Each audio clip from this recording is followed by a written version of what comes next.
Welcome to episode 284 of the Emergent Gamer podcast. I'm Felix Hergood, and I'm here with three other people to do another show. I got Locke right here. What's going on, everybody? I got Trip Zero right here. Hi, Trip Z Zero, confirmed other person on this show. And I have Neo Aoshi. Hey, what's good? I think I did it, guys. I got us into a show did it. without You fucking... did it. You did it. And now we're going to hyper-analyze your intro and just give you more anxiety about it for next time. I wasn't a total noodle this time, I don't No, think. you did good. You did fine. You did good, dude. You did good. The other I people had- threw me a little bit. Like they were random people. You're like, we got three other people here.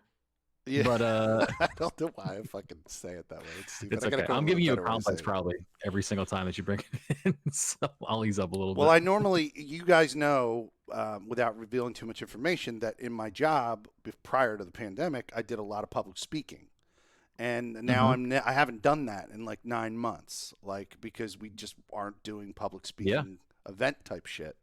So here we go. You know, now I'm You're getting rusty. I'm getting rusty. You know, recently though, in the job, I did a public speaking thing recently. I mean, through a Zoom call, but like where I had to like do a presentation, and it was rusty. Did it go okay? Did it go okay? It went okay. It's good. We made it. We So made it, dude. so the show tonight is a discussion about the news this week. We want to expand or unpack the topic of E3 trying to come back digital, which you know, there's a lot to discuss in that, like considering the controversies with E3 over the last couple of years. Trip Zero and I might recount our experience going to E3 a little bit, in that environment, which we'll never see that environment again in the same form. No, for sure not. Yeah, and for a lot of reasons, not just the pandemic, but I think that would be an interesting thing. But I think we want to start off just talking about Locke. It's been a couple shows since you've been here, so I think you should probably lead us on this. Have you been playing any games or anything at all, or just not? No, not really. I mean, up until the past week, I've had my PC set up. I got it set up here in my basement, as you can tell, with all of the new moving environment. boxes that are New still, environment, man. all the moving boxes. You got that a are still green behind me, screen, but- and you just took a photo of your downstairs basement. Yeah, Mississippi side. This isn't real. This isn't real back here. It's great, man. It's a great background. So I finally got Ethernet run down here in the basement. I got some outlets installed here in the basement to set up a little workstation. So yeah, I mean, I've played the same old multiplayer stuff. Just Warzone, Valorant. We met Neo and I played Valorant the other night again, which was great to get back into that. And then I did highs and a lot of lows in that game. lots of highs, lots of lows. First game back, I went real big, real positive, and then the next game, I didn't do so great. We got shut out in that second game, like completely. Yeah, we won a 0 game, and then 13. we got utterly destroyed in the next one. And then a little bit of the new Destiny season, like very, very little, maybe like 2 hours worth of doing and exploring the new UI of the next expansion or the new season, I should say, not expansion, for Destiny, which came out on Tuesday. Are you guys happy with that? Or speaking to you too, Trip. I'm sure Trip has his own thoughts about it, but I think for me, and I think Trip's probably in a similar spot considering all the games I watch him stream and when I see him play, that like Destiny just isn't the same game for me anymore, so I don't have the same expectations for it as I used to.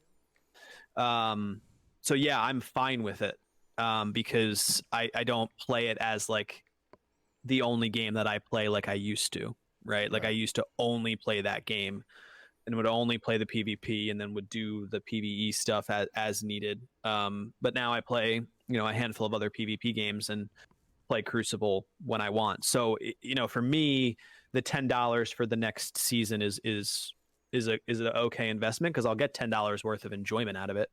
I just don't have the same lens of, anger at Bungie as I once did because I wanted it to be a different game than it is, So far, I mean, the very little that I've gotten to play, there's some cool new weapons. There's a new activity that's pretty cool. The overarching story, I don't know how that will pan out and how that will play into the overall arcs, but so far so good in the little And bit for that I've played. for every one of these expansions, are these what would you call them? Season plays? Is that what you call them? They're like every 3 months seasons. So yeah. each season has a new story that you guys follow through on. Got it. And what they typically do is they jump around. Or it appears that they jump around because the threads are sometimes very hard to find. So like last season, we were reintroduced to a character that we hadn't seen for like a year prior. And then he comes back and his story's picked back up. Who was So that? with Aldrin, you remember Aldrin from D1? He was the, yeah. he was the Awoken. Yeah, Awoken, Yeah. the Queen's brother, the dickhead. The Queen's Oh brother. yeah. Memory has served. I mean, spoiler. Can we say? I guess. Yeah. Yeah. So I don't think anyone's so Forsaken. Well, I didn't know if it doesn't. Whatever. Felix I is don't never gonna care. play I it. don't fucking So care. in Forsaken, He's done. in Forsaken, what happens is Aldrin kills Cade. Cade 6. Oh, He's the yeah, one yeah, that yeah. he's the one that kills Cade, and then we find out that he's being controlled. Cade is but he's- Nathan Fillion, right? Correct. Yeah, the Hunter Vanguard that they've yet to replace. But neither here nor there. So his character, he then is quote unquote killed at the end of Forsaken, and then we get a cutscene. I forget at what point in the Destiny seasons of a ghost finding him and bringing him back to life. And then we just got that snippet, and that was it. And then almost a full year goes by, and this last season, 3 months ago, he's reintroduced as this new character that's controlled by another character that we met a year ago. So like they don't it's not like A, B, C, D, E, F, G, right? It's like, A, C, back to B, then to E, then to D. It's like, they're telling a story. They're just doing it in pieces to keep you going. So like next year's big expansion, which is the Witch Queen, which is going to be like a direct continuation of Forsaken, Last Wish, and this like really big arc that they're telling. That's going to be really, really cool because that's going to be a huge like narrative point for Destiny. All the in between from here until next fall are probably going to be like little nuggets that they drop, and then we're just going to be entertained by shooting aliens for the most part. Same old shit. I think that's how you do that kind of story, though. Like an ongoing game, like you want to drip feed the players with the story beats. So like I kind of dig that for sure. I do dig it. Yeah, I mean, like we know that their old content ways didn't work, right? I think there's a lot that they can improve upon what they're doing now, but I would agree. Like you want to keep people playing and you want to keep the story going. I think their struggle is how do you find meaningful time for players in between those story beats, and what content do you give them to play, which is what they ultimately fail at, and that's why people leave and come back, right? Or that's why people go play other things and come back. But yeah, so far so good. Trip, have you because I haven't played anything else, so we might as well transition to you. Have you like what is your experience been like with it thus far? Yeah, it's still I think a little bit early to say definitively how I feel about it overall, but I mean in general, it's like you were saying, it's more of the same. Having a pretty okay time with the content. The new content is like it's almost like a strike length gauntlet of enemies with like one little mechanic based round and then like a boss with DPS checks. So nothing really groundbreaking with the event itself. I think the biggest thing that's cool this season is how they've changed a lot of UI interaction as well as experience progression. So previously you would have to like talk to all of the main vendors in the tower in your social spaces to pick up, bounties for experience, then do what those bounties say for your weekly experience, and also to get some other things unlocked progression wise. They've consolidated all of these things into what they call seasonal challenges, and they're organized by week. So week 1 dropped like 10 challenges or whatever. Week 2, once Tuesday rolls around, we'll have another set of them. You can go back and do things out of order. They said you don't have to do everything every season. It won't go away every week. They've eased up on some of the time restrictions for things. Like you can still get the seasonal title from last season if you didn't finish that, which I think is huge because I'm the kind of player that loves Destiny, right? That's not a surprise to anyone who listens to this show, but I don't like being told what to do. And Bungie's model right now is to keep people playing this game forever with like sometimes really tedious challenges and things to finish and do. So there's this like push and pull between FOMO of not wanting to not have the thing. And then sometimes it's almost like too much like instruction that I'm like, well, fuck you. I'm just not going to do it. It's like a personal internal like battle against that kind of mechanic. So I think they've taken a better step. I still think there's too much like trying to like get people to stay in the game, but I get that's like the business model. You want people, you want the numbers, you want them to play and generate revenue. Yeah, I tried to like hop back in it for this season like a few weeks ago. And it's funny that you're saying that like Bungie's telling people, like giving them more direction, right? And trying to play it. I wish they would have given me more direction, because logging in after not playing for like months, I was like, I finished the story. What am I doing now? Like, is there more to do? And it's just, I don't want to just keep running strikes. I hate it. Yeah. They've done a really good job, to Tripp's point, with changing the UI this season. I think they've done a really nice job with it. They have. But I would agree that every time that I take a long break, like your last break, Neo, and then jumping in again, I'm always so confused. Every single time. Every single time I try and jump back in, and I literally need to message someone, and I say to them, please tell me what to do. What do I actually need? Because it's impossible. It's impossible to tell. And they've tried to do some things where they'll put like they're now putting the word legacy in front of quests or legacy in front of missions, so you know that like this is something dated that you can still do, but it's not going to help you progress in new stories, or it's not going to help you progress in power leveling, but it's still available. But like even still, for someone brand new, I mean, they got that feedback immediately when Beyond Light came out. When it went free to play, it was garbage. It was honestly really, really bad for a new player to come in. It made no sense at all. They had no idea what to do because they didn't do a good job of explaining it. And they've made progress, but it could still be better. Yeah, their design for quests right now is also overlapped with their current obsession with having like a seasonal item that you use as like a catalyst for your activity. So last season, like the subplot, like Locke was talking about, there was like a main plot and a subplot. The subplot was like drawing out these giant hive bosses that were being controlled by a big other not important boss. You had to fill this thing out by doing activities. You had to like charge it, then slot it with like, the way you wanted loot to drop. And then you had to like plant it somewhere on the map. So inside of this mechanic was like your loot targeting, your incentive for playing the playlist activities, and also your trigger for like the new event, right? So they've wrapped up their entire experience into this thing. Well, that thing is now sticking around because they're not making things go away immediately anymore. And now we have a new thing, this season's version of the thing. And all these things are also quests in your quest log, which take up literally no more space than another quest that is simply do this thing for this catalyst or for this gun to drop, play this activity to get the seasonal gun. So they don't really differentiate. They don't look different, especially to someone who's like back in and doesn't know that they've organized things this way.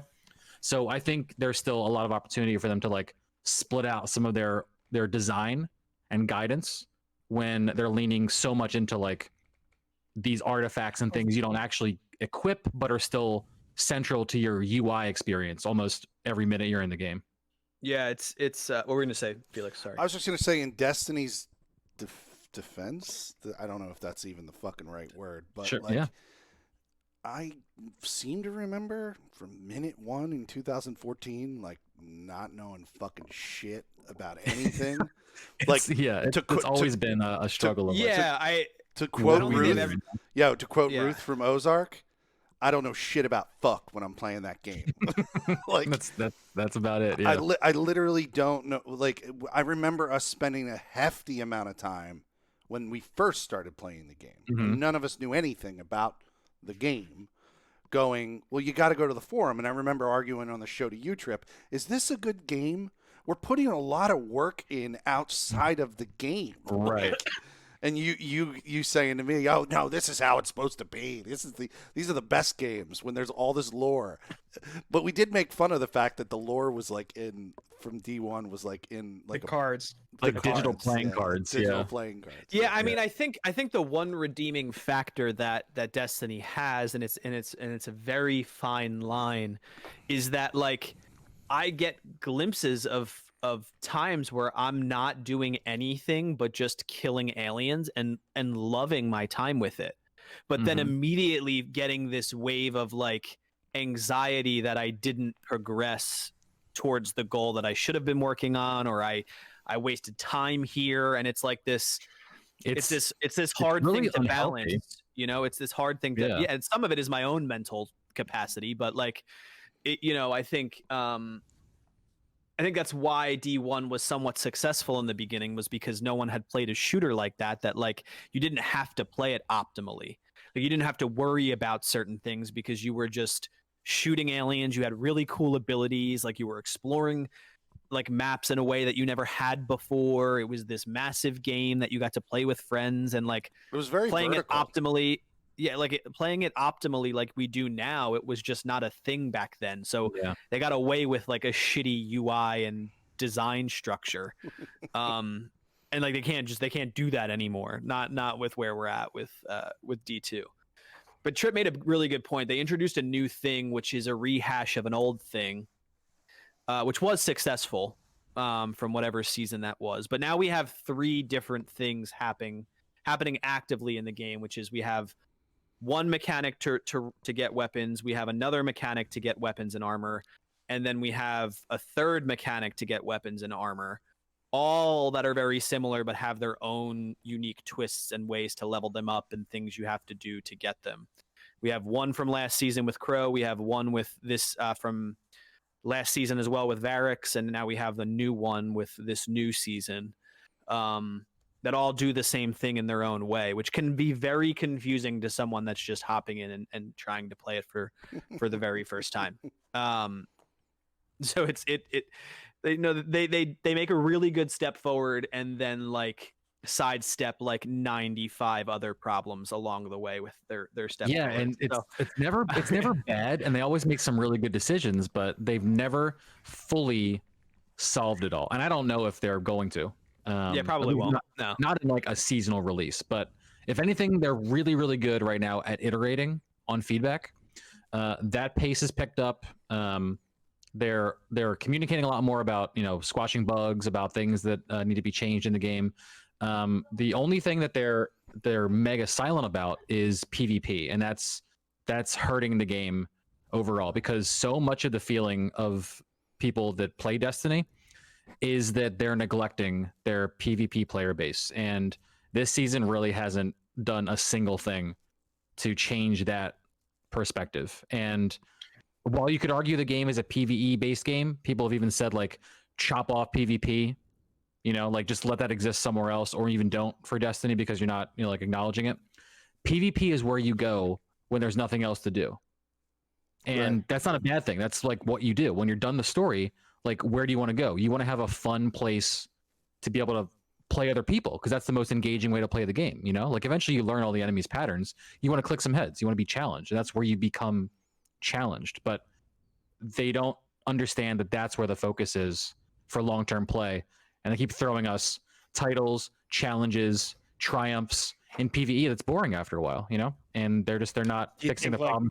Next season, you think they could take a season and be like, hey, this is the PvP season? Or is that is that then like separating the PvE players out of that for that season?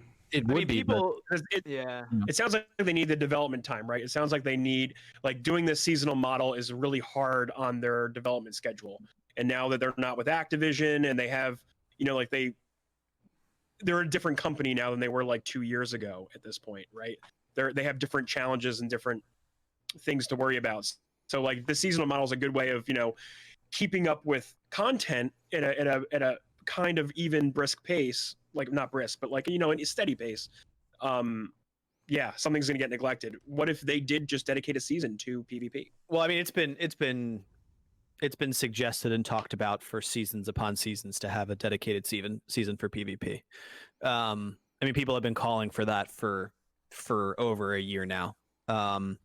And there's been some really good posts on Destiny subreddit of PvE focused players saying, Bungie, please, like, I don't really play your PvP. Please give this area of the game its time to like improve. Like, I'll be okay for a season if I don't get PvE content or get less of it. Like, I will still play your game, but please dedicate the time and resources to fixing Crucible. And it just, we get some transparency, but not enough. We get some words and twabs, but then, decisions they make immediately after don't make sense. So like a perfect example is, we're getting into the nitty gritty and I don't want to spend too much time talking about Destiny, but like, a big problem with Trials of Osiris right now is sword peeking. So What is that? when you have That sounds dirty. when you have a sword equipped in Destiny, you go to third person mode, right? Because you carry your sword and you go from first person to third person. Even when you don't have ammo, you take out your empty sword hilt and you're in third person. Well, in a game like Trials, where it's, you have one life, if you take out your sword, because there's only heavy only spawns one round out of the game, you take your sword out and you can then get a third person view of a lane to see if someone's there. So you have this unfair advantage of taking out a sword, seeing if it's safe, then going around corners. People do it with emotes too, but that telegraphs a little bit more because it pops up in like the kill feed what you're doing. But same idea, you're pulling your camera way farther out than someone else would and be able to kind of get more of a peripheral view. So swords have been talked about for years, like years and years, as being a problem. They say there's been suggestions of don't make it go into third person unless you have ammo. Seems like a pretty great fix to me. Only if you pick up ammo can you see in third person. Cool. Disable swords entirely in this one playlist. Cool. All of these suggestions have been made. No steps have been taken. Finally, they say, we acknowledge that this is a problem. We are going to work on it and we will come to a solution. Cool. Great. Thank you for acknowledging it. What happens this season? One of the rewards for Trials of Osiris is a fucking sword. It's actually insane that they announced a sword as a potential reward for Trials. The one game mode where it matters the most for you not to give someone a sword as a reward. It's not that like you couldn't go, because any sword will work, right? So like it is what it is, because other people put their stamp of approval on a weapon that is only going to drop from this ultra competitive mode, and now one of these exclusive rewards is a new sword. A new sword. So it's just like, and then like another example, and then I'm done, and then we can move on. Is like the Titan Super right now is utterly broken in PvP. It has been for a long time with Stasis since it came out. They finally acknowledged it like a few weeks ago after it being out for months. Okay, we understand this is not working. We're looking into it. We hear your feedback. Well, this season, there's now a mod that you can get on the ornament that kills with super extend your super. Well, that effectively makes the Titan Super the best class in the game, because the Titan Super specifically already lasts forever. And and you run and kill. It's not like the Hunter Super where you cast it, it's used, and then you're done. With the Titan Super, you just keep going. Effectively making the Titan Super even better than it was before. Wow. It's now even better, but they're listening to their feedback and they hear us. Oh, I'm sorry. Did you say more Titan Super? Did you want more swords? It's just like it's really hard. And this and here and going back to my point that I made, like this would have literally sent me over the fucking edge at a time in my place with Destiny. But I just don't look at it like I used to, You just it's you what it is. matured. You know, You matured. Bob. yeah, but it's super not that. sad because It's not I still because if they did the things that I It's wanted like you them resigned. to do, You resigned. To it. yeah, it really is Yeah. because like if they did the things that like I wanted them to do, it would be the only game that I played. It would be literally the only thing that I boot up out of outside of single player games that like I want to experience because it does have a total package. I get to play PvE, I get to play a competitive PvP all under the same umbrella. Why would I leave the game? But Right. like Yeah. at this point, I have no other choice because I want things that they simply are not going to be able to give me. And that's I've come to the realization after what is 7 years that like that's what it is. That's I'm You're in what the it is. you're in the acceptance stage of grief. Yeah. I've made it to acceptance. Yeah, that's true. Yeah. That's 1,000% true. What do you got, Neo? You got anything? A few things. Still playing Shadow of War.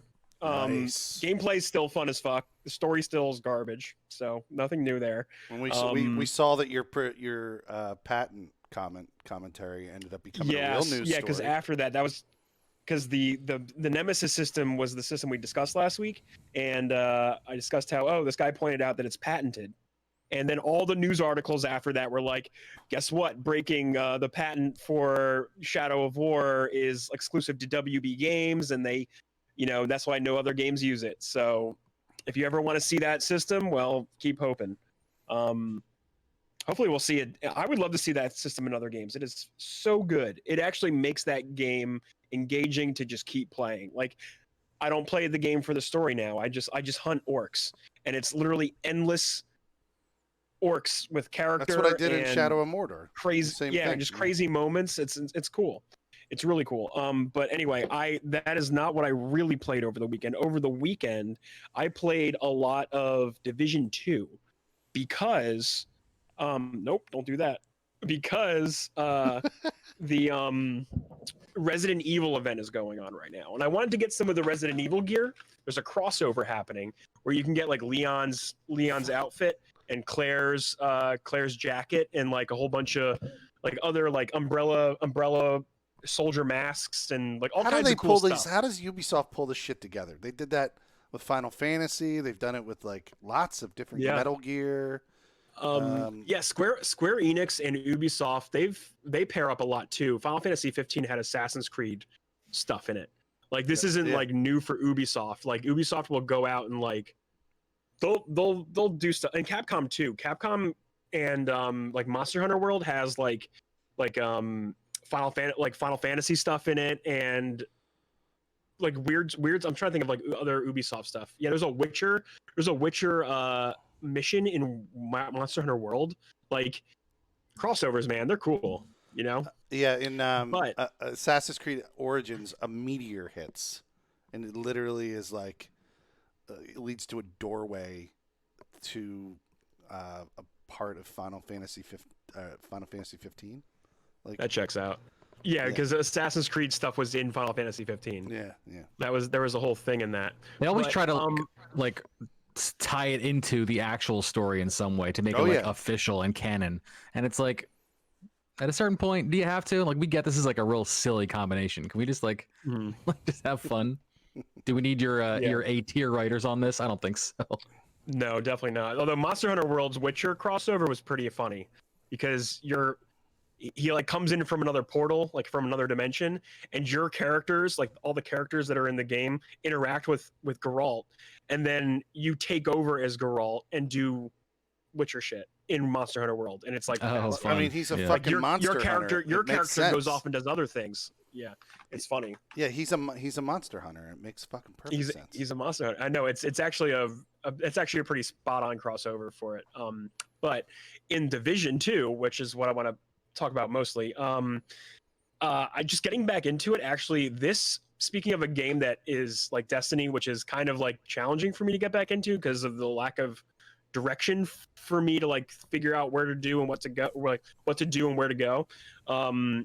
Division actually, funny enough, it was a lot easier to just like hop back in and go, okay, what am I doing? What's my gear look like and everything. You go to the projects tab and you start chipping away at those. There's a new mode, which is kind of like the underground mode from the first game, which is what's it called, Trip?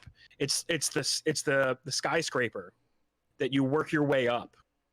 Oh, I never played that far in the original game. I only played the base release. Oh, in the underground is like a custom. In the first game was a customizable, like you would choose what modifiers you wanted to play with, and it would give you bonuses for gear, and then you would play randomly generated areas in this underground subway area. The redux of that version for Division 2 is you play through a skyscraper and you are working your way up the skyscraper. Oh, interesting. I've never done this then. Yeah, this is one of the latest things that they've added. And you do the same thing. You add modifiers, and they throw like curveballs at you every like 5 or like every floor or so. Like they'll throw some you get curveballs. A debuff or something to make it more challenging. Or like a random boss would spawn in, and like you have to fight like 3 bosses or whatever. Like shit like that. But the cool thing about the game right now is the way they let you chase loot. Because this is always kind of like a tough thing with these games that are like heavily numbers and loot driven.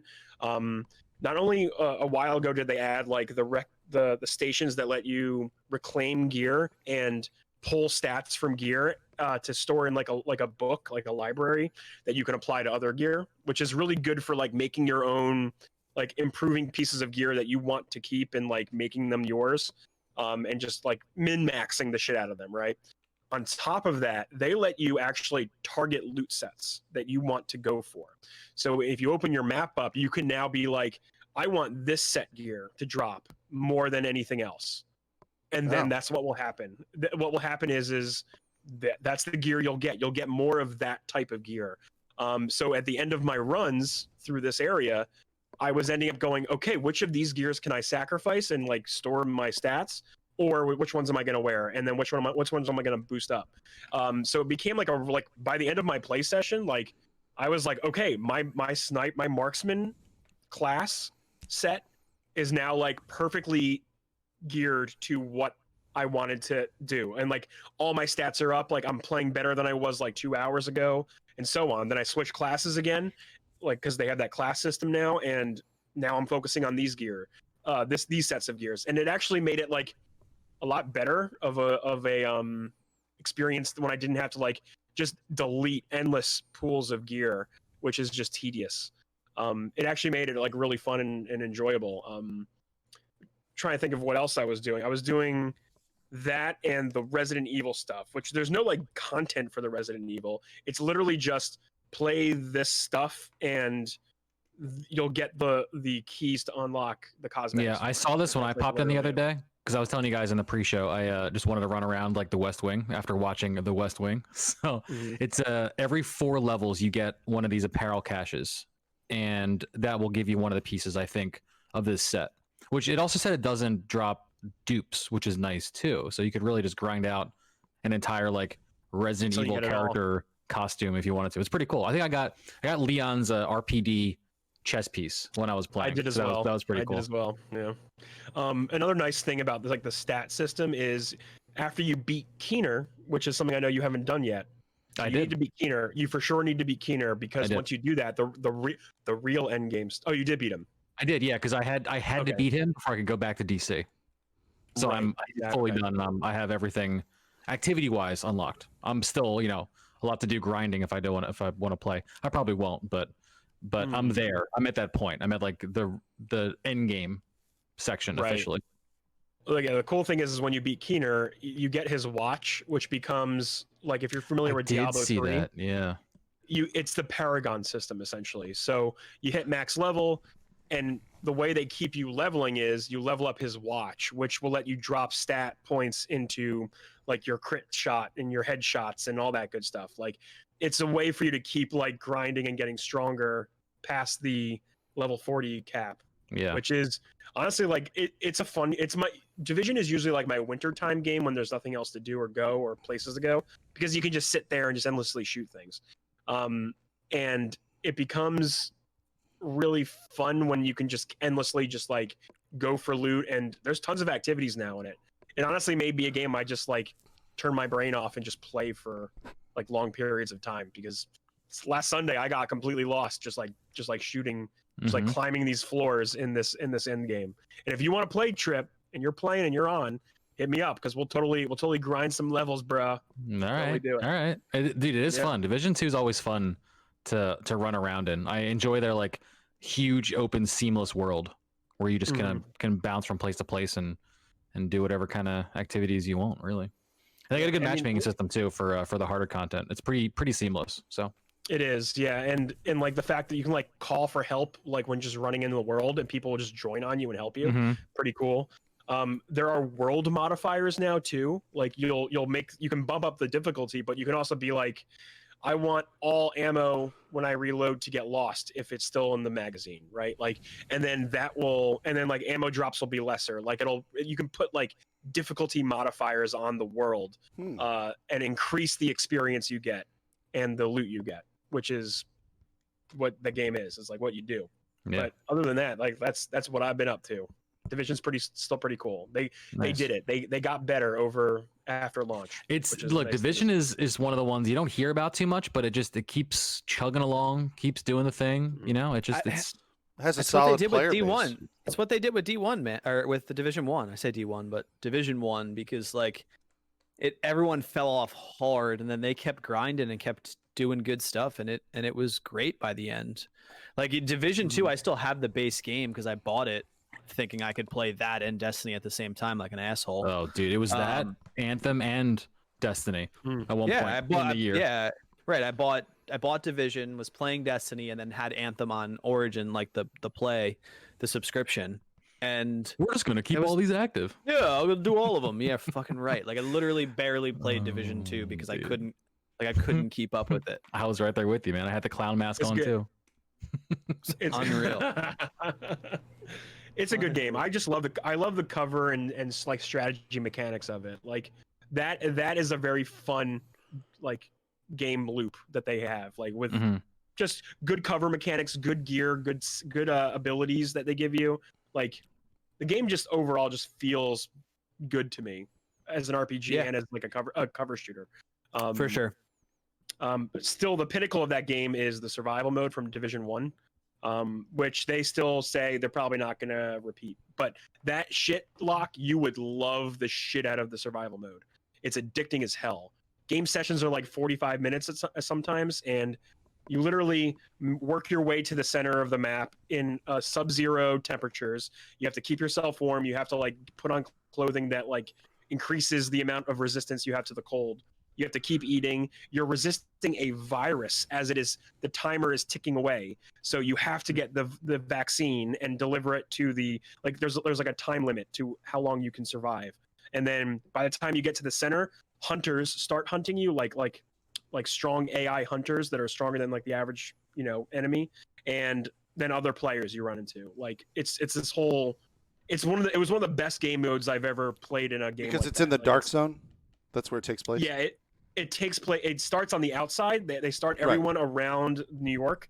Dark zone's in the center of the New York map. Yeah. So they have everyone working their way into the center, into the dark zone. Right. Which is everyone converges on that point eventually. I wonder why it's they awesome. haven't. I wonder why they wouldn't recreate that. I don't Yeah, know. it's My weird. idea for that was like Well, they don't it's have not really- winter anymore, as so I- do it in a hurricane is what I say. As I recall, Do it in a with hurricane. Division 2, they didn't have really a solidified center dark zone, though. Right? No, Didn't they had multiple dark zones. Yeah, They had, multiple dark like, zones in the different east, sections. the south, and the Kind of west. dispersed. And then Fuck, New York. and then they New York brought was New York such back. a good map. New York was Division 1. New York was so good Mhm. at like Yeah. at being New York. It really was. Like the only thing that didn't have going for it was like what impresses me about Warzone is that like you can go into almost every building in Warzone and the map is fucking huge. Where Division 1, like it was a lot of just facade, but like the streets Some of and the it. setting. Yeah, I mean you can go in some of it, but like not nearly as much as like Warzone. You know what I mean? Like Yeah. um The like, wintertime setting also helped, and I loved like the dead Christmas because it was like during Christmas. Yeah, it had a the great pandemic mood. hit. The overall mood was incredible. Yeah, it was good. It was really good. magical game. Like I feel like I would go back and play that before I would invest time in Division 2. Fuck it, I'll Truthfully. reinstall it. I love going back to that game. I would have to buy the expansions, but Probably cheap. I'm not opposed to it. To be honest, I mean the game mode sounds awesome. Survival. You know, Survival's great. I've always wanted to play DayZ, and I would never buy it now because of like how poorly supported it is. But like that idea, like that type of game that like this survival mode is simulating is something that's always interested me because I never got to play DayZ in its prime and its height, you know. So maybe I guess it would just depend on how much time I'd have to invest to be adequate to play that game mode is really what it would come down to. If you know the controls, you'll figure it out, you know, for the most part. It's not that bad. Dope. Felix. What's up, Every, Felix? everyone's bored of Fallout, including myself. We're all bored. Felix is bored of Fallout. Wow. What episode number? What episode number? 284. 284. Shit. We didn't quit it. Whoa. What a twist. We have not quit it. We've not quit it. I mean, look, Still dude. paying for the membership. I'm gonna go back. Sure. I don't know Sure. when, Sure. but I'm bored. My buddy Splarence is bored. Our friend Philly Special, she's bored. We're kind of all bored right now. They do have a huge quality of life thing in the test servers right now. Our perk card loadouts finally in the test. They're coming, servers. baby. There you go. So they're There you coming. go, dude. So when that comes out, we're gonna be like, yeah, and maybe for 5 minutes we're gonna love perk card loadouts, and then after that, we'll go back to being bored until they have good solid content. I mean, the current DLC story that came out, the Steel Dawn story, was so fucking utterly, like, you know, completely unimpressive. It wasn't good at all. But anyway, point is, I've been just playing a lot of single player games. As Locke wasn't here for a couple shows, I finished Cyberpunk, at least one thread of Cyberpunk complete. Nice. Did not get all the trophies because 4 of those trophies are, well, 3 of them are just piece of shit, like dumb stuff. And then 4 of them are other endings. So, you know, I would have to, at least one of them, I have to go back dramatically far earlier in the game in order to like hit that thread and do it right, you know, to be able to play that. Very, very briefly, to not repeat yourself and those listening. What was your overall take? My on the overall completion? takeaway is it's one of the best, like, in terms of like, just if you look at it as like a movie narrative as opposed to like a game with lots of choices, the way Trip wanted it to be. Sure. If you just watch it as a narrative story, it's great. I really enjoy it. Okay. Nice. It's epic. I Cool. liked it all the way to the end. And I just really like him. I like Keanu Reeves, and I really like him as Johnny Silverhand. Like, I want a live action Johnny Silverhand. I really do. If the game would have done better, you might have gotten that. I might have gotten that, yeah. But Yeah. but that's neither here nor there because who said it? Who on the show said that Felix Hergood could not complete Assassin's Creed Odyssey? Who said it? All of you? It was everyone. You're never going to complete that game. I heard that. I don't heard that. remember. I don't remember, but it doesn't 'Cause seem I- like something far off that I would say. Because so people said maybe. Felix, you never complete games. You're never going to finish this game. Well, I finished it. The stack. 100%. I have That's where it's I have at. the character maxed to 99, and I have every single trophy completed. The game is done. There's nothing more to fucking do in the game except what I'm doing now, which is a single playthrough to see how many hours it takes of just the main story quest. That's it. No side quests. Not even killing all the cult. You started over? I started in New Game Plus, just to see how long the main story takes with just main story. Literally, not even the cultist missions. Like, there's a bunch of like ancillary cultists that you can kill that are part of the whole group. I don't think you have to kill even every cultist to bring down the cult. I think you just have to kill like the main leaders. Some of the and leaders. and they're a part of the main quest. So I just want to see. I'm at like just over 10 hours, and I'm about 2/3 to 3/4 through the story. And I'm just over 10 hours, which is crazy when you compare it to my actual completed 100% gameplay experience, which includes all 6 DLCs, was a 344-hour play file. You're fucking My out of God. control. A 344-hour play file to complete all of that. It was nuts. But I did it. So I just wanted to tell you I completed it. Good for you, Proud of man. I'm proud of you, Good man. for you, dude. So now I'm Wow, gonna rip. you gave up Fallout and then you completed Odyssey all was on the able to same complete something. I podcast. was I able don't even know, That's- man. That's what we call growth. We call that Um, growth here. And then the minute I finish that, the two, it's flipping back and forth in my brain. It hasn't landed yet. It's a coin, perpetually flipping. The minute I finish that playthrough, which should be in a day or two, I'm gonna either rip right into Valhalla, which I have on the Xbox, or which I have on the PlayStation, Watch Dogs Legion. I bought it. But do you recommend? I would. I was going to ask Trip Zero. Do you recommend Mhm. I finish the story of 2 before I do that? I'm a story fan, so I always suggest doing that. They're But not I really just- I mean, it's- connected, though, right? What do you say? They're not connected, or are they? It's very peripheral. You don't need to. I like knowing all the little things here and there, but you by no means have to play. You can Okay. skip it. Cool. You could skip. But, it's like world building. But no, you don't have to play through. If you want to go right to 3, you're I would probably actually encourage that and maybe go back to 2 if you're bored or want something different and new and just more in the world, Yeah.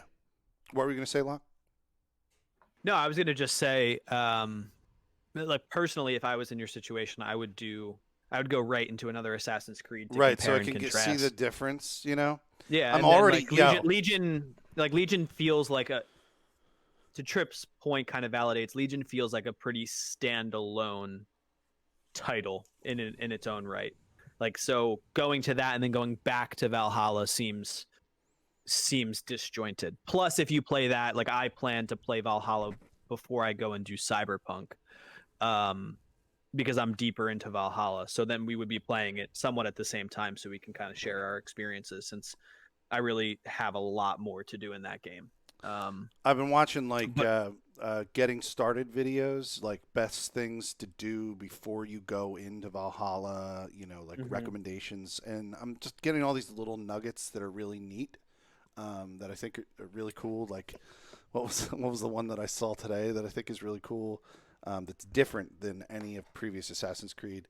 The fact that you can dual wield like 2 weapons, and it's like any weapons in the game, including giant, like, heavy weapons. You can Battle axes, dual wield heavy battle Mhm. axes and shit. I'm like, Yeah. that's gonna be fucking nuts, man.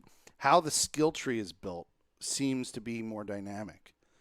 You also seem like you can min-max a little bit better. Like, you can you can go all crazy assassin in it if you Mhm. wanted to. Mm-hmm. So I'm gonna really dig into that skill tree when I start playing it. Also, I like the fact that all of the stuff from like earlier games with building a community, the Ravensthorpe community that you end up building in England when you get there, that all that stuff I miss from Assassin's Creed. It doesn't exist in Odyssey. You don't have like this. Right, You're a right. wandering mercenary. You don't have this main hub that you land at all the time to build up. Like I noticed the game brings back the you build in your Ravensthorpe a hidden bureau, right? Which is the name of the bureau, the building, the structure that assassins come out of, right? So you get to build one in your Ravensthorpe, and then over time you cultivate that and expand that so that you have those mini missions where you send assassins out to other parts of the world to do assassinations, So I can't wait. All that shit's gonna be really Yeah, I cool. mean I don't have anything to compare it to, right? Because I haven't Right, played right. literally any other Assassin's Creed, but just like a blanket statement, it just feels like a really great fucking game. I think you're gonna really enjoy it for a lot of different reasons. They talk about listening to feedback. They listened to feedback from Odyssey. They added a switch in the settings. Did you notice this? You can switch it so everything's quick kill. I feel like when I was going over the settings to optimize my graphics, I did notice that, but I don't know if I put 2 and 2 together because again, it's my first. So what first it is Assassin's Creed, but when you played 2 and Brotherhood and Revelations, the way they worked is you walked up, you get a button prompt that says X, you hit X, you kill the dude. That's it, instant Right. kill. And people love that, focus on the story. I'm just the most badass person ever. There's no level gating, none of that shit exists. And people were pissed that in Origins and Odyssey, it was all level gated. It's like I can't go to this region because I'm fucking not Well, yeah, the they changed the entire Right. way the game is played. I- The challenge of the original ones were just like escaping detection. If you were detected, you were fucked. But if you stayed secret, then you could just essentially exactly. be an So incredible stealth ninja. but making this min-max design where you have to, unlock perks and like add the shit up and figure out like the amount of damage output and all that shit. That made it too Right. complicated for a majority of the fan base, and they hated it. But they said, okay, here's Valhalla. We're going to keep that same game because all the people that like playing with the min-max and all that shit are loving it. We're going to keep that, but we're going to put a hidden switch for the people that just want to go, I want to kill every dude. I'm good with it. Mm-hmm. That's really cool that they put that in there for people. I was really happy to see that. Mhm. Yeah. It's just gonna. Yeah, I mean, it'll solidify the fan base again. So Have you guys seen this new game that's kind of taken over Twitter and Twitch? The Viking Valheim. Valheim. Valheim. Yeah. That's I mean, Yeah. that's a cross I between your very DayZ and this, What? isn't it? Yeah, I very, very much want to play it, but the only reason why I haven't is because I haven't talked to anybody that also wants to play it, and I feel like playing it solo is not going to be nearly as fun as playing it with other people. Yeah, I think I'd agree with you. I have to look So- into it more. Yeah, so not pressuring anyone to actually play it. I'm just saying, like, I think I want to try it. Because I've heard literally nothing but positive things about the game. I don't think I've heard one negative thing about the game Yeah, on same. Twitter. I mean, it's one Yeah, of I those came across games an where article you just That was gotta like, like. it broke sales records and stuff already. Like it's selling a 'cause lot. Like it's doing really Yeah. well. Yeah, because I think it caught a lot of good press on Twitter 1 million and copies. Reddit, and then it kind of just fucking it spread. And now there's a ton of people playing it. Yeah, it's just survival game. Vikings. You just got to survive as Viking in Viking times. Right. Cut down Yeah, trees. it's got, like build building. fires. It's like a crafting Yeah. thing to it. Yeah, it's got a lot of cool stuff in it. But it's also like a dog eat dog, like DayZ type world where people can form like a village and then come and kill you. Yeah, Right. yeah, PvP very style very shit. open-ended PvP type stuff. Yeah, won't play that. But Locke, you have fun with that. I'll just be my badass whatever in Yeah. Valhalla. Right. I'm definitely going to play it with all the leveling. I'm going to do it that way because I'm used to that with AC Odyssey and AC Origins. I'm fine with it. I'll do it. It'll be good. I was trying to think of I other can't wait. things. I'll get back to you once I start playing the game on some of the things that I really liked about the general mechanics of like the types of perks and like all that shit when I actually play Right, it. right. But Nice. that's it. I just completed AC Odyssey. I had a good time doing it. And now I'm just doing one more playthrough, and then that's it. And I'm going to move on to something else. Feels Nice. good to be able to move. Valheim is $20. Yeah, it's cheap. Cheap. I mean, you could buy it. I'll buy it right after you. Just saying. But look into it. I'll buy it right after you. All right. Well, shall we move on to our topic? I don't Let's have a do good it, yeah. transition. Illustrate it. Yeah, let's do it. So this week, E3 pushed forward or announced their plans for the digital future for their 2021 event. This past year in 2020, I believe it was fully canceled. Right? That was like there was no E3 event at all. For anyone who doesn't know what we're talking about, it's the Electronic Entertainment Expo, which was the most famous gaming convention that existed until they fucking shit the bed and then Yeah, literally it was got generally canceled. an event for press originally to showcase it was a place for all the publishers and Insiders. developers to showcase and to showcase to the press. If people don't know about this, it wasn't a place, it was the place throughout the 90s and into the honestly like up until 2010 16-ish, or like just I'd say the mid 2010s, right? It was the place. It was the yearly event where all of the game news happened. It was it. It was the top of the mountain. It's all there was. There wasn't a need for anything else. This was what everyone looked forward to every year. It was like Game Awards near the end of the year, E3 in June at the midpoint. And that was it. That was your news cycle for news and development for video games. But not Indeed. no mo. Well, on the case on the topic of E3's life in general, the past 5 or so years, I want to say, it's been on kind of a decline, in many ways, and I'll elaborate. Like, for a while, like a few years ago, a lot of other companies decided to pull out and hold their events, kind of outside and around E3. Like, for example, one year Nintendo straight up went, "We're not coming to E3 anymore. We're gonna drop a digital showcase of all of our games, and that's it." And like that, you'll get that. EA literally has their E3 conference rather than inside of E3 itself. They've been having their own conference across the street in like another venue for press to come to, right? Sony pretty much said, "Nah, dog, no more E3 booth. We're going to give up our space at E3, and we will hold our own our own, theatrical, they do the big bombastic events for their games." And then for a while they were doing the Sony experience. So they were literally holding their own expo for a lot of them fans started of doing Sony. that. Yeah, a lot of them. Microsoft Yeah. started doing their event reveals. Exactly. And shit.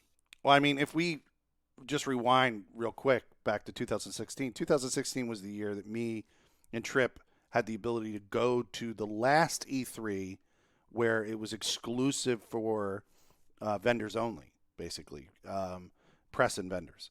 And that was the last time. It was nutty, but we ended up getting tickets that are essentially tickets that were given as giveaway gifts, by people. I think they said something like there were 20,000 tickets that were available to various vendors to just give them out if they wanted to bring people promotionally. Yeah, if you're someone who was involved in E3 as like a buyer, as a studio, as press, as whatever the hell, you had a certain number of additional tickets that you could give to people, and that was just part of the process, right? You could always know someone that can get you into E3. Right. But even before that year, what Felix mentions is the last year. It's the last year that it was fully closed, meaning, direct involvement or you knew how to get a pass. The year after, they started selling tickets to the general public. You could pay money with no affiliation for a pass. Now, this didn't really change too much about E3, besides bringing in even more people that had no direct connection.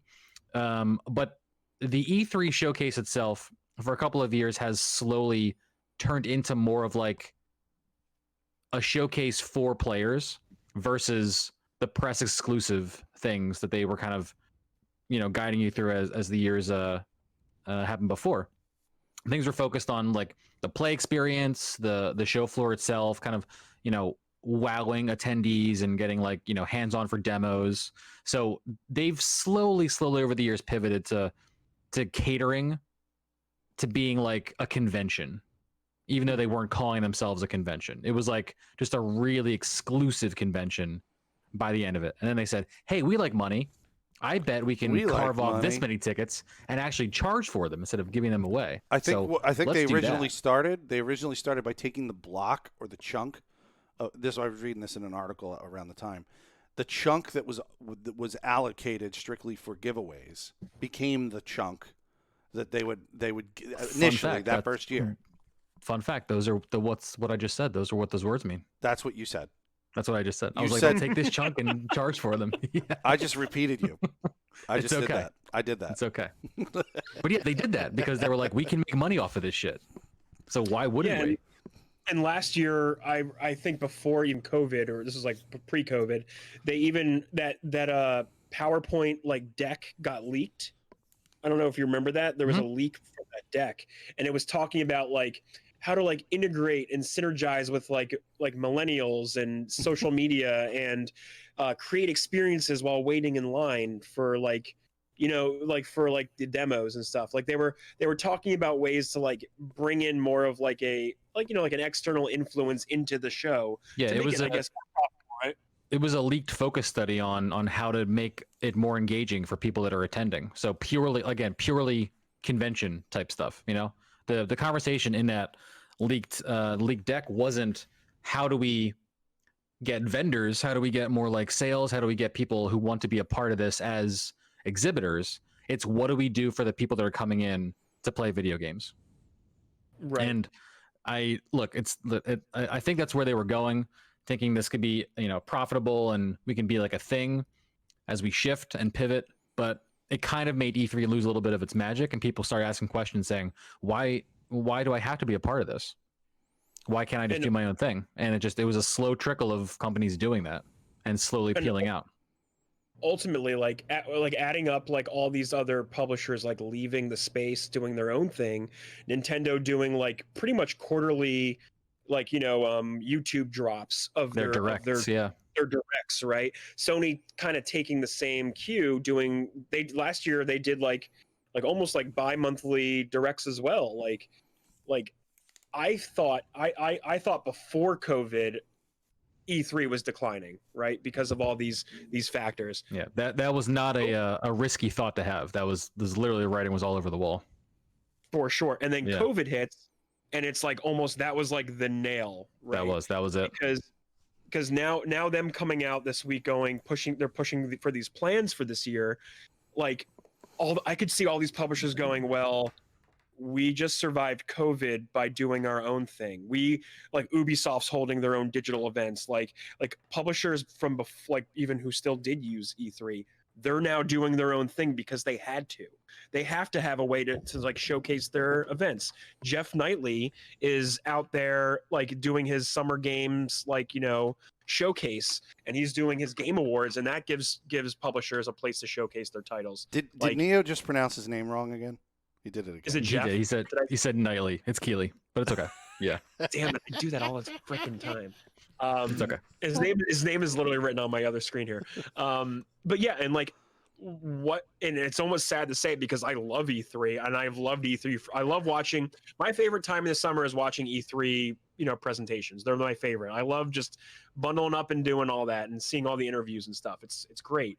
But like, there's like no point to E3 anymore, almost, in my opinion. I think you're right. If you compare E3 to what it was, there's no point to it.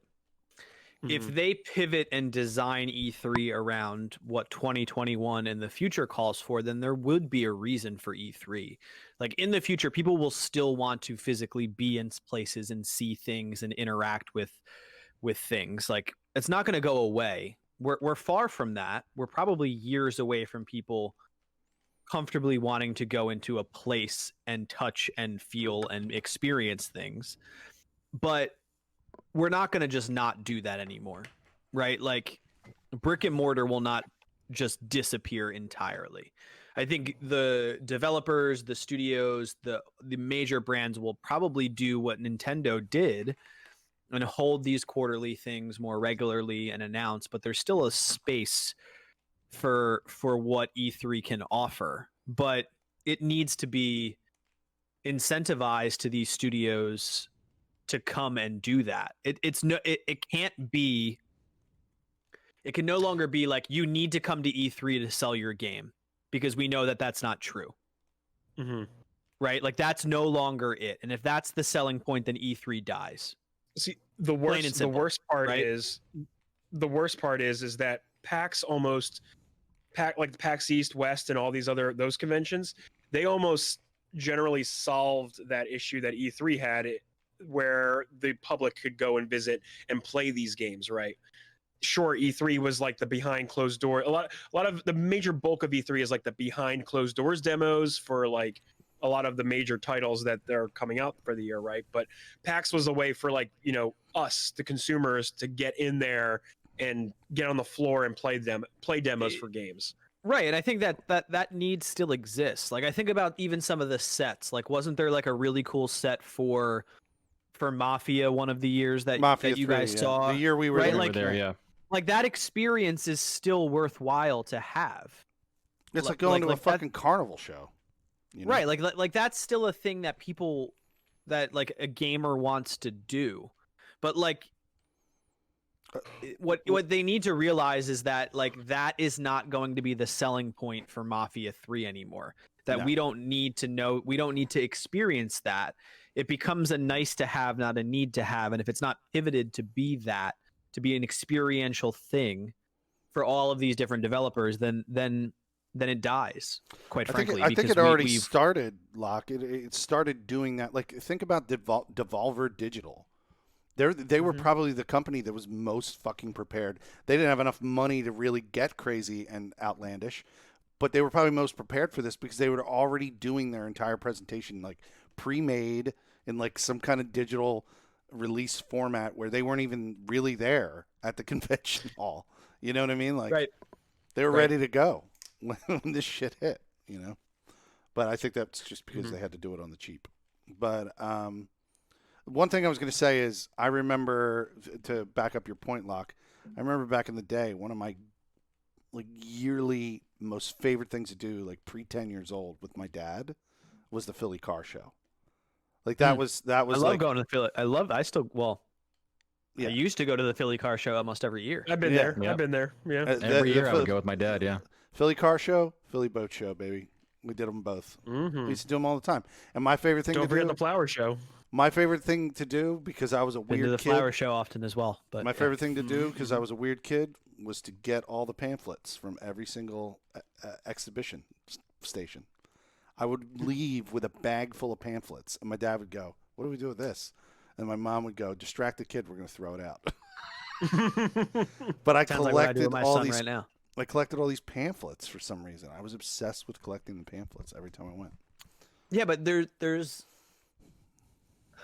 still something for experiencing it in person, tactile feedback, like all of that still exists. So E3 can sustain itself and rebrand its business model and still be successful for itself if it decides to do that. If it decides, if the powers that be try to make it this like behemoth that it was, then it dies and we're all still fine because we'll have other things to fill the void. But that needs to happen for it to remain something that we still experience today.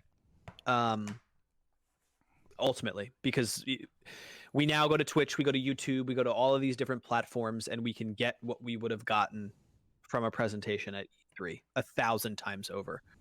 So there's no reason for that to exist. There are reasons. Whether or not that happens, I think, is ultimately up to the people that run the business. What were you gonna say, Trip? Everything you're saying is 1,000% correct, and this year is pivotal as to the life of E3 going forward. It's interesting because they've already been reaching out to people at this point to try to get together some kind of digital presence for 2021, and their point is that having everything under one umbrella is more recognizable. It grabs more attention. It's better for media and publishers everywhere if everyone just knows worldwide it's E3 time. Let's see what's happening. The problem is, they're charging a 6-figure sum to be on the list and part of the schedule. Like the ESA who owns E3, well, they're lobbyists essentially, and they still think like just big business lobbyists and think this is the only way this can happen, or this is the best way. You guys all used to come to this show and the world knows this show, so this should be the way that it happens. And like Neo said, Jeff Keighley has already said he's not coming to E3 this year. He's going to continue doing his own Summer Games Fest. There was an anonymous publisher that said they've already declined involvement and they will be having their own show. So it's going to be an interesting couple months as they kind of try to grab their share of those developers and try to reclaim that title of like the place to get your news, because I think there's something to be said about that. They're not necessarily wrong. Like there is something strength in numbers. Like let's brand this as a singular place to go and get your news and see things. Like that is a cool thing. It is, like Neo made a good point. It is cool to be like, this is E3 weekend. Like let's tune in and get our fill of everything gaming related. Like that is powerful, and that there is a need for that, but there's not a 6-figure per developer need for that. right. And if that doesn't if that doesn't sink into some old white man, some old white businessman that's trying to make money, counting coins. Yeah. counting his counting his gold doubloons, then I don't Mhm. I don't fucking like, because it's not needed, because someone will go live on Twitch, they'll go on Twitter, it'll get 100,000 retweets, it goes on Twitch, Twitch then has 200,000 viewers, then every other news publication posts article about the presentation, that spreads like wildfire, all of the news ends up reaching the users inevitably. So there's not a need for it if the marketing isn't as great for an individual developer as it would be for E3, because it's going to reach us anyway with the way in which news spreads in the digital age. I Yeah. think part of the problem with what Trip was saying about how like the recognizability of E3 being the one place to go to, I think the problem is a lot of publishers like Nintendo and Sony and others realize that, well, instead of being jumbled in with all the news of all of these games being announced in one singular date in one place in a week, they can own their own news cycles and get the attention they want by maybe separating their own events weeks out or like days out, or like they can control their own press cycle that way. And that is one thing I think Sony and Nintendo realized, especially. I'm singling them out because they're one of the bigger names. They're the bigger names that have broken away from E3, which is another thing that's another thing that E3 has to compete with when you have all these other games that are being announced together. Trip. Yeah, it seems like they're going down the right pathways of competing with new events like this, because some of their proposed plans include different amounts of time where there are like 2-hour chunks of time where you get like a preview of a game. This is what they're proposing, and then you have like the week after that you have like demos that are free to play for the games that have come out. So they understand that there's like an interactivity that they need to maintain, even if it's only digitally. But compare that with the Steam Game Festival, which just literally ended yesterday. It ran from February 3rd to February 9th. And Steam leaned into different genres, and also to the demo organization on their page, where you could like, let's go down like the simulation video game pathway, or like the RPG games, the horror games, the platformers. I can get any of these games as a demo, and then here's the schedule of what's coming up. And I can chat with the developers directly, because I am not forcing everyone to use my own Steam platform. They're just broadcasting on Twitch, right? But I'm using all of these technology together to put on a festival, and they have direct access to the devs, not gated through a 6-figure sum to be part of a collection. This is direct access, and I think what clicks with people is direct access, and that's the thing that resonates and vibes with people. Like, social media, chats on live streams. If E3 can figure out direct access, that would be a huge win for them. But people are already making slightly better plays than they are for like umbrella events and dev access. Yeah, I mean, it just comes down to who's running the business, who's making the decisions, right? Like, I had a conversation with someone in my family that's struggling in their job, and it's because they're trying to pivot the business to a post-COVID, a COVID and a post-COVID world, and just in general where that business needs to go. And those that own the business don't understand, because they built it in the 80s, and like their marketing material is the same from like 1985, because they spent money in 1985, and why would they ever spend money again on marketing?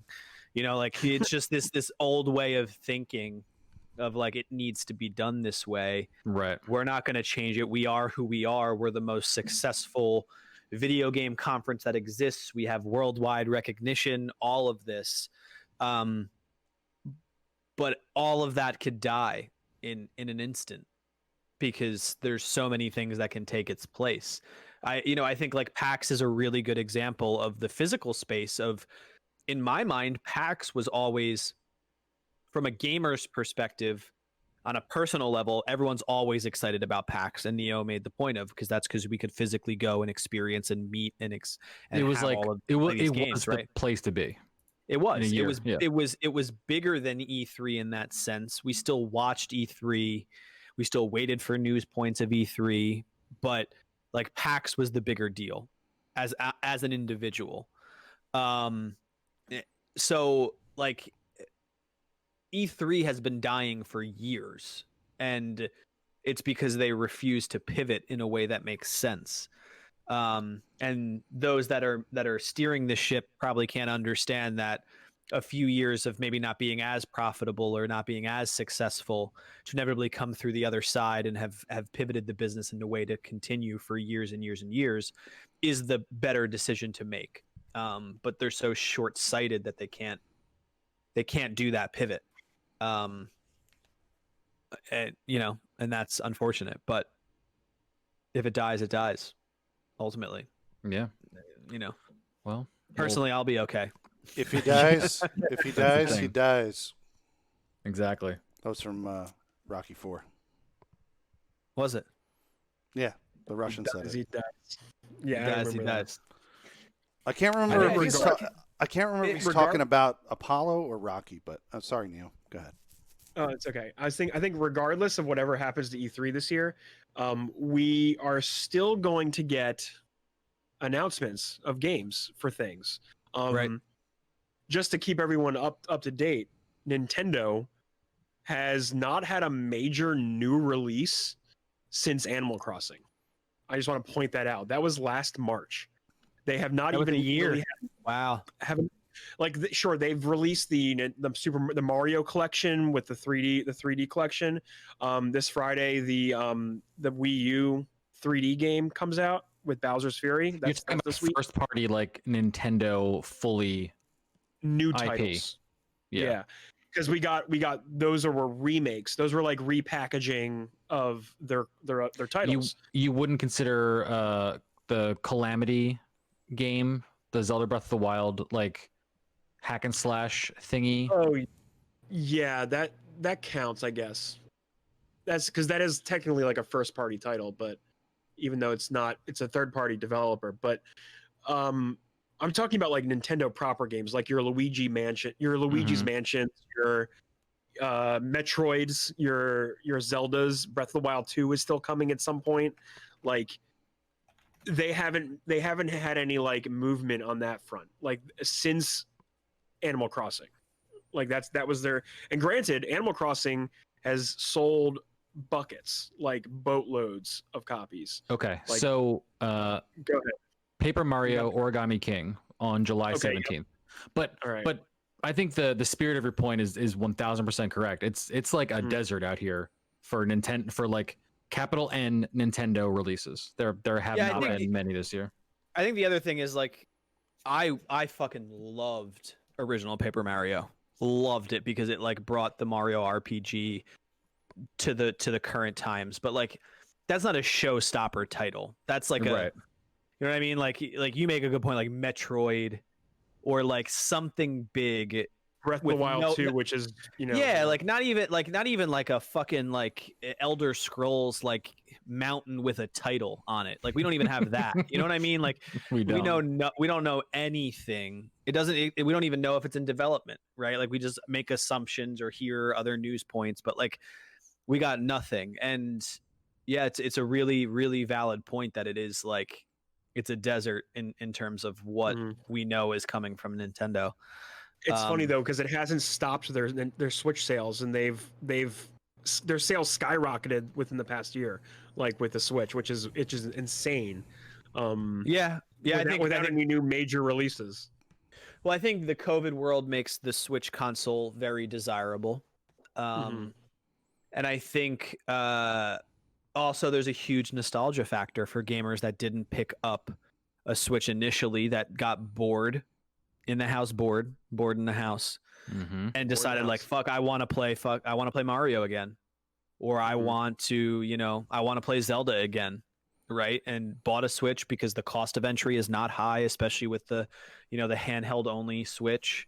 That so package you get when you pay for the online that gives you like a small little subset of Nintendo games, and then now Super Nintendo games, and they're probably going to do it for the fucking Right. N64 eventually, and they're probably Hopefully. gonna do it. That's the dream right there. Yeah. I would But buy a this- Switch in an instant if they did that. 1000%. Yeah, this Friday the This Super Mario fucking- 3D World comes out. I'm definitely going to pick that up. I didn't play it on the Wii U. I didn't have a Wii U, so I'm definitely going to pick that up and play that. I'll probably talk about it next week if I can. But yeah, You like should. and on top of that, like Sony and Xbox, they're trucking along. They're announcing their games, so they don't. I Right. don't know if they necessarily need E3. Like that's like No, they don't. Sad thing about it. They don't. And it's hard because like on the other side of this, there is a need for E3. But it's how do they survive these next couple of years to then come back strong when we do all want to go out. Right? Like we do want to experience things in the physical space, which will still be different. We are no longer going to pack into venues like sardine cans. Not in the same way, or we'll think twice about it, or we'll take different precautions. So it might look different even years from now, but like we will eventually want to regularly go to physical spaces and experience things. So there's going to be a need for something like PAX or E3, but how they survive for the next couple of years to not be forgotten is super important. And the way that they're going about it now will mean that they won't survive the next couple of years. Because we will hear Sony for the next 3 years announce their games over Twitch, and we'll be like, oh, that was cool. That's all I needed. Mm-hmm. Yeah. And Microsoft will announce their games over Twitch, and Nintendo will do the same. And we'll read articles on every major publication site digging in deeper about it, and I'll be like, all right, cool. That's all I need. Got what- my info. Well, What is the purpose? yeah. I think here's what I really miss about E3. All the developer interviews and the the personal like interaction that you would have between like honestly like the showcases were cool with E3, but my favorite thing is Giant Bomb hosted a show every night called Giant Bomb After Dark, and they literally had like Phil Spencer, like a bunch of developers and rotating people come on for like 4 hours at a time, and I'd like hop in bed and like put that on, and it was like a cozy after dark chat session with like all these like the Sony heads, the Phil Spencer chatting it up, you know what I mean? Like, But that has nothing to do with E3. There's it all nothing took place stopping. around. No, But you're what I'm right, saying but is it that took there's place nothing around E3, and stopping. all these people are in this location, so they all get to talk to the press at the same time. Like it's all just focused. It's all just like very much concentrated in that section. I you guess know? my point is if Sony is releasing and doing an event, there's nothing stopping Giant Bomb from booking Sony But, people like- and doing the same thing. You know what I mean? Like in the past year, like I don't recall like Phil Spencer getting on like a podcast or anything. Maybe he has. I don't know all the podcasts that he goes on, but Well, like, I don't think that recall, comes like, to any moments where like you can experience like those conversations. Well, is that more marketing and on the actual people that do the interviewing to then promote it? That's not that's what you're describing is not an E3 No thing that's but, offered, right? But outside of E3, talking heads like Spencer and others, they only come out when they have something to say, right? And I guess E3 is the time when they have Why something can't they to do this say, all but, on a like, Zoom? What's the problem with the Zoom? What's the problem with what? There is no. My Neo's saying point that- is well, go ahead. there is no limitation anymore. That Phil Spencer could go on Giant Bomb at any time, at any point, and do an interview over Zoom or in person. And he with a doesn't even have to mask leave right his now. fucking house. We're not leaving our house. He doesn't have to leave Yeah, his house. Neo's point is that it was all condensed and centralized, that you were getting all of these great interviews at once because everyone was forced in a sense to do these interviews because of E3, because of the time of year, to promote that it was this extra event that was a byproduct of E3. I guess Right. Yeah. my counterpoint is that can exist if the news publications make it exist and the game developers and the studio heads are a willing participant of it. It can happen tomorrow, right? Like it doesn't Sure. need to. E3 it was a byproduct of E3. It's not something that E3 offered to them. Right. You know how they're No, doing, totally. Neo. I'm sure you know how they're doing like celebrities that used to attend conventions now. You know how they're doing that now, right? What, celebrities that used to attend conventions? So you used to go to a convention and you would pay Oh, yeah. $70 and go stand next to Stephen Amell for 5 minutes and say, "Hey, say your quote from fucking Arrow. That's amazing." I totally have whatever. a picture of me next to Stephen Amell. Go ahead. Keep Exactly. I picked the perfect guy. That was right out of a fucking hat, dude. I pulled that right out of the going. hat. I will literally post it in our chat later, but I literally But, stand next to Stephen Amell. But you in a used to picture. do that, and now the way they do that is if convention time comes around, and then people who buy tickets to the general idea of the home but there type concept pay a fee and then get a personal Zoom call with like fucking, and it's like crazy because they're charging like $300 to have a Zoom call with like Stephen Amell or whoever, right? And it's nuts to me that you're getting a personal phone call with these people. Before it was like 1 minute, get the fuck out. And now it's like they're calling you in your home. It's so interpersonal. But I'm saying people could pay a ticket to like witness the same stage that had 7 developers on it. You know what I mean? And they're just sitting in their home, and the 7 developers. You got to coordinate the developers to do it somewhere. Well, I mean, like a webinar is something Yeah. that happens in the business world every fucking day. Right. Like, you can host a Q&A and make people join a Zoom call. And put a Twitch fucking is already ready for that because people Put can a type in paid- the yeah. chat and shit. Yeah, But then- you could do a but you gotta- subscriber only fucking event where you have to subscribe to the channel, which everyone would pay the $5 for the month and then cancel it. So there you go, $5 to enter. You get to watch this interview. Or a series of interviews. I mean, Sure. didn't that? I mean, isn't that it's just what they did with that DC event? The DC Fandom, The under the dome. the in the dome. Fandom, the DC Fandom. The I thought Fandom. for certain people, because I went to try and look up the videos from that after the fact and couldn't find them anywhere. They weren't anywhere, and I was like, "Why the fuck can't I find these?" And then I read on a website, it was like you had to pay money to see to get access to the site to see the clips from that. Pay money, and you'll get to see the shit. But don't And pay nobody money. recorded them? That seems crazy to me. I'm sure they're out there now, Wow. but I'm saying within like a day of that shit going live, like it wasn't anywhere. You couldn't find it anywhere. Right. It's funny. Well, I guess we'll have to see what happens to E3 We'll in see. the future, huh? It'll be a telling June. I can't wait to see how it plays out. This year could pivot at any time.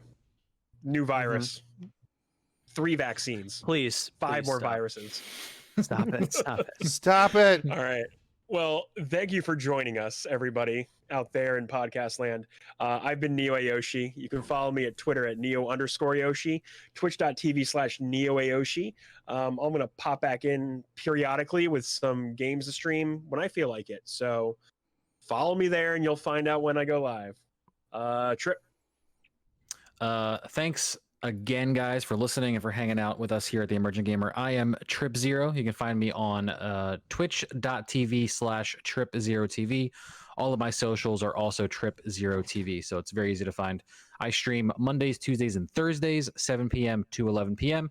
We're doing Stardew Valley right now, pretty deep into that, and getting our farm all built up, and it's a lot of fun. We got some other stuff to look forward to.